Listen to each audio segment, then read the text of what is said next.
So here I have some wood blocks, and all these wood blocks have some things in common. And so I want to try and figure out what they are. So some of it's pretty clear. Like I think these guys are pretty clearly related because they have these rectangular faces when I rotate them. And yes, a square is a kind of rectangle. That's a happy rectangle. So let's see. On this one, I have lots of parallel faces, right? The top and the bottom are parallel, the left and the right, the front and the back are parallel, lots of parallel faces. Okay, so how is that related to maybe this? Well, let's see. These are kind of similar in that at the moment, I have a bottom face that's on my table here and a top face we can see here, and those are parallel. This top is parallel to the bottom face on the table. And then these edges come up from the side perpendicular to the table, right angle to the table. So that's something these two have in common. These three have in common. Let's see if the other ones have that. So let's see. This one here. Yeah, so this one has a, what is that? Octagon? Yeah, so it has an octagonal face here, matches the octagonal face that was on the bottom there. And otherwise it has these edges, these side faces that are perpendicular to what I'm going to call the top and the bottom here. So I have a top face parallel to the bottom face, and then I have all these edge faces here, these side faces here that are perpendicular to the top and the bottom. Okay, so far they have a lot in common. How about this one? Oh, there we go. If I put it this way, triangle on top, parallel triangle on the bottom, and then these side faces perpendicular. Doorstop. Doorstop. Oh, there we go. So if I orient it this way here, I see that I have this top face parallel to the table, parallel to that bottom face, right? And then these side faces are perpendicular. So all of these shapes have that idea in common, that in some orientation, they have a parallel top and bottom face, and they have side faces that are perpendicular to those. The name of these guys comes from this one right here. And you may have seen these made out of glass before, and you shine light in through them, and a rainbow comes out the other side. This is called a triangular prism. And so all of these things are prisms. So triangular prism, kind of a classic one here, usually made out of glass.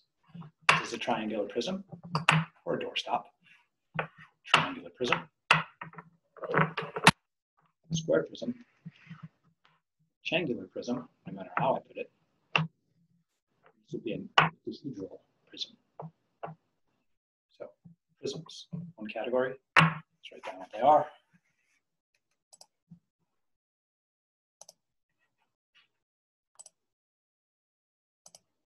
All right, so more classifications of polyhedra.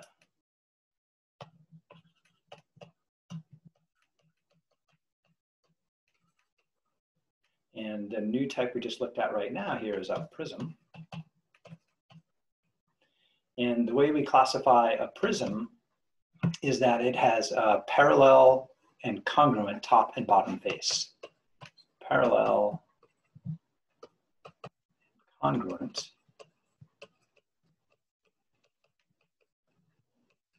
Top and bottom. The easiest way, I think, for kids to grasp that. Face, faces. And then the side faces are perpendicular to the top and bottom. So side faces.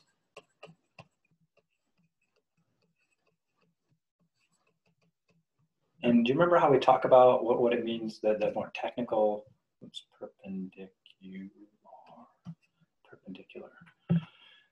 perpendicular. Perpendicular means a right angle, and if I'm talking about faces, so that means the side faces have 90-degree dihedral angles. That'd be another way to say that. We talked about dihedral angles the other day. So 90-degree dihedral angles.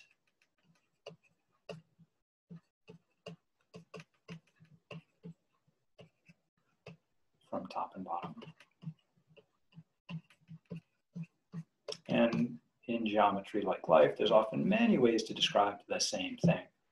And sometimes it's useful to talk about those many ways just to kind of diversify the language that we have to communicate with each other. So those are prisms. So I'm going to show some other figures that are kind of prism-like, but not quite.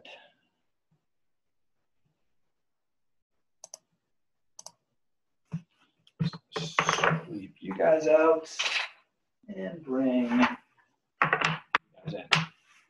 All right, so you might notice that when I sat these suckers down, I had some flat face to sit them on, and then I had some pointiness going on. Right? So flat face, pointy, flat face, pointy, but actually I could orient this in a lot of different ways. This one's harder to orient because it wants to roll around. That's like the nicest flat face there. Flat, flat, pointy stuff. And I think you might have an idea about what we might call these things based on having seen things like this, bigger but not quite as pointy. This would be called a pyramid.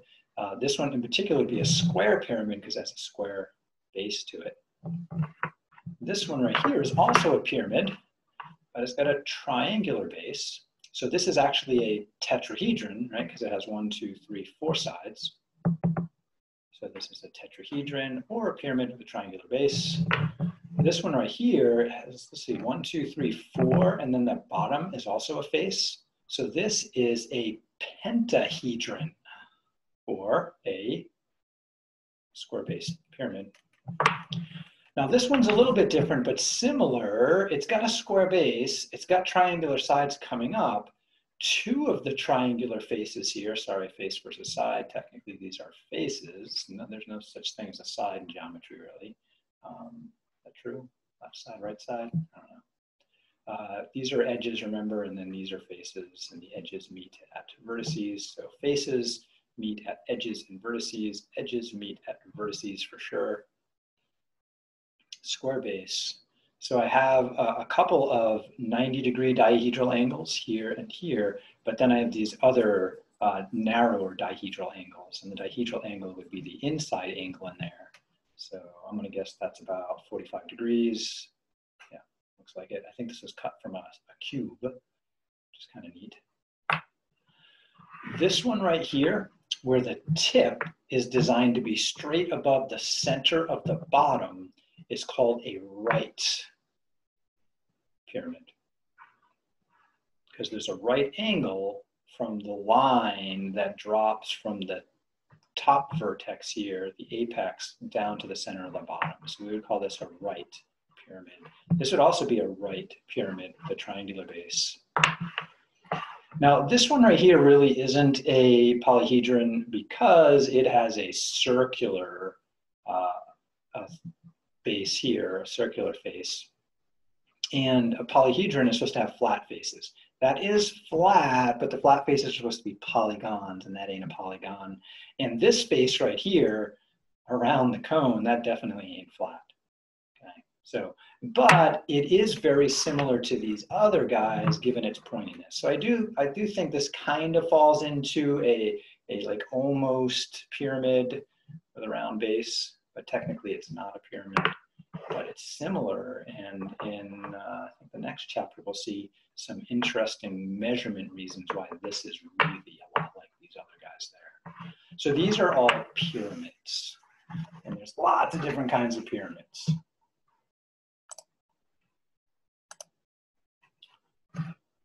So prism, we saw some pictures of them. They're a little harder to draw, but I feel like trying at the moment. Oh, sure, I do. I'll try in a second. Then we have these pyramids.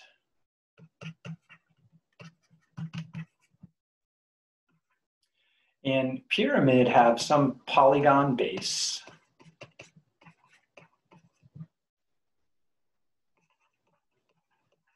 And then they have triangular faces.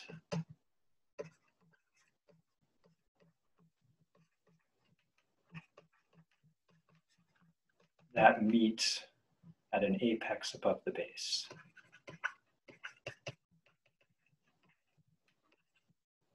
And apex is, it's a top vertex compared to what we're calling the base.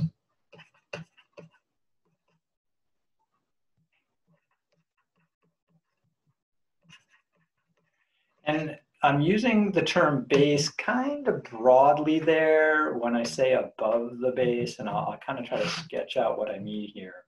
So we saw that square-based pyramid, straight line tool, so maybe a little neater here. And it came up to these pointy part at the top, and then imagine this is a 3D sketch. So there's we can see a little bit on the side there of it, and probably can't see the other side. Oh, kind of. Yeah, so probably looking at it from above looks kind of like that right there.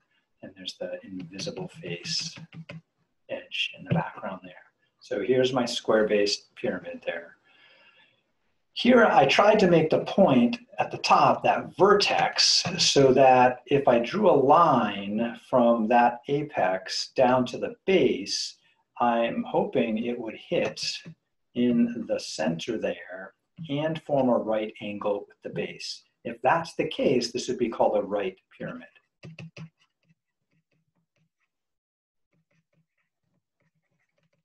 And similar, we can have right prisms, and all the ones I showed you were right prisms because I had that 90 degrees. I guess I should have made that more clear out here. Right prism. There are oblique prisms in pyramids, and that's where the side faces don't have that 90-degree angle, or we don't have that 90-degree angle from the apex to the base. So let's see if I can draw one of those. So imagine I have some square base again. So let's say this is my square base, looking at it. And kind of see through. I guess there might be more see-through sides, so maybe I'll erase after. So there's my square base. But the apex could be somewhere else. So it could be I put the apex over here, not even above that, but instead think about a base plane. So I could make the apex way over here, and then these would have to connect up to it in this skewed way. And that one's kind of hidden back there. So I kind of had one like that earlier, but I had a right angle for at least two dihedral angles. So this one right here, I'm imagining no right angles. When I draw the apex down to the base plane for this thing right here, it's not a straight line. It's going to come down and hit the base plane out here. So imagine this base plane just extending out. And when I draw that altitude from the apex down to the base plane, it doesn't even hit the actual base. So that's still a pyramid. It's just skewed. It's not right. So there's all kinds of different pyramids out there. And the same thing for prisms. So imagine, let's do a non-right prism. And we'll start off with a super easy one. So we've got our square prism, which would be a cube. So imagine that right there as a cube. I probably should use the straight line tool. But what if instead of a square faces coming around, what if I had rhombus-like faces, so that from the base here, instead of coming up square, this is what the front of it looked like. And then it heads off with other rhombuses on each side, kind of like that. So here I have I can still have parallel sides, faces, excuse me. So imagine, highlighter, that this top face here is going to be parallel to the bottom face that I can't quite see underneath. I'll draw that with some dotted lines. There's a dotted line connecting down there. So imagine I do have parallel faces, top and bottom, left and right, front and back.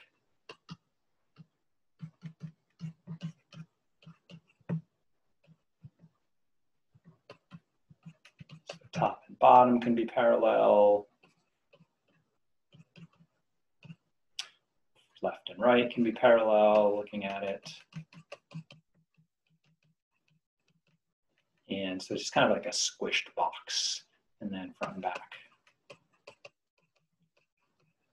So if I do have that parallel stuff going on in there, like in 2 dimensions, I have a rectangle versus a parallelogram. In 3 dimensions, I have a rectangular box versus this thing would be called a parallelepiped, which I always thought was a wicked cool name.